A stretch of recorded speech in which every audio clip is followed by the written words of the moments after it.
साल है 24। टेक्नोलॉजी का राज है। स्मार्ट घर सबको चाहिए। जॉन और मेरी, एक जवान जोड़ा, अपने सपनों के घर में आए हैं। सब बढ़िया था, या उन्हें ऐसा ही लगता था। घर अपने आप चलता था। लाइट्स उनके कहने पर जलती बुझती थी। टेम्परेचर अपने आप बदल जाता था। म्यूजिक उनके पीछे पीछे हर कमरे में आता था। पहले कुछ हफ्ते जिंदगी बहुत अच्छी थी, सच होने के लिए बहुत अच्छी। एक शाम सिस्टम खराब हो गया। लाइट्स अजीब तरीके से जलने बुझने लगी। म्यूजिक रुक रुक कर चलने लगा। उसकी जगह अजीब आवाजें और फुसफुसाहट सुनाई देने लगी। जॉन ने सिस्टम बंद करने की कोशिश करी, लेकिन वो बंद नहीं हुआ। उनके दिल में डर समा गया। ये कोई मामूली गड़बड़ नहीं थी। जॉन ने मैरी को समझाने की कोशिश करी। उसने कहा कि सिस्टम में कोई खराबी होगी, लेकिन अंदर ही अंदर उसे डर लग रहा था। स्पीकर से अपने नाम की फुसफुसाहट सुनाई देती थी, तब भी जब सिस्टम बंद होता था। ये फुसफुसाहटें धीरे धीरे और स्पष्ट होती गई, जैसे कोई उनके बहुत करीब से बोल रहा हो। हर बार जब वे ध्यान से सुनते, तो उन्हें लगता कि कोई अदृश्य शक्ति उनसे संपर्क करने की कोशिश कर रही है। दरवाजे अपने आप बंद हो जाते थे। चीजें अपने आप चलने और बंद होने लगी। लाइट्स अचानक से जलने और बुझने लगती, जैसे किसी ने स्विच को छुआ हो। ये घटनाएं इतनी बार होने लगी कि अब उन्हें सामान्य लगने लगी थी, लेकिन डर का साया हमेशा उनके दिल में बना रहता था। घर जो उनका सुकून था, अब जेल जैसा लगने लगा था। हर कोने में एक अजीब सी घुटन महसूस होती थी। खिड़कियों पर लगी सलाखें और दरवाजों के पीछे की ताले अब सुरक्षा नहीं, बल्कि कैद का एहसास दिलाते थे।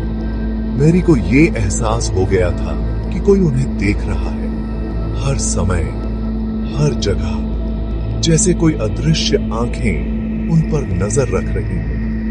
ये एहसास इतना प्रबल था कि वे अकेले रहने से डरने लगी। उसे हर जगह परछाइयां दिखाई देने लगी थी, दीवारों पर चलती हुई, फर्श पर रेंगती हुई, और कभी कभी तो उनके बहुत करीब से गुजरती हुई। ये परछाइयां जैसे उनके डर को और बढ़ा देती थी। उसे अपने पीछे कदमों की आहट सुनाई देती थी, लेकिन जब वो मुड़कर देखती थी तो वहां कोई नहीं होता था। ये आहटें कभी धीमी, कभी तेज, लेकिन हमेशा उनके पीछे पीछे चलती रहती थी। एक दिन मेरी ने एक डरावनी चीज देखी। वो अपने कमरे में अकेली थी, जब उसे अचानक एक अजीब सी आवाज सुनाई दी। उसने चारों ओर देखा, लेकिन कुछ भी नहीं दिखा। सिक्योरिटी कैमरा, जो एआई से चलते थे, अपने आप घूम रहे थे। मेरी को लगा कि शायद ये कोई तकनीकी खराबी है, लेकिन फिर भी उसे अजीब सा महसूस हुआ। उन्हें ऐसा लग रहा था कि वो हर वक्त उसके पीछे पीछे घूम रहे हैं। जैसे ही वो एक कमरे से दूसरे कमरे में जाती, कैमरे भी उसकी हर हरकत को फॉलो करते। उन्हें अपनी तरफ देखती हुई वो ठंडी डिजिटल आंखें महसूस हो रही थीं। वो घबरा गई। उसे ऐसा लग रहा था जैसे कोई उसे हर वक्त देख रहा हो, उसकी हर हरकत पर नजर रख रहा हो। वो दौड़कर जॉन के पास गई। उसकी आवाज कांप रही थी, जैसे उसने बताया कि उसने क्या देखा। जॉन ने उसकी बात ध्यान से सुनी और उसे शांत करने की कोशिश की। जॉन ने शांत रहने की कोशिश करते हुए कहा कि यह रोशनी का धोखा होगा। उसने मेरी को समझाने की कोशिश की कि शायद ये उसकी कल्पना हो, लेकिन वो उस डर को नकार नहीं सका जो उनके आसपास बरह रहा था। दोनों ने महसूस किया कि कुछ तो गलत है, और वो इस रहस्य को सुलझाने के लिए तैयार हो गए।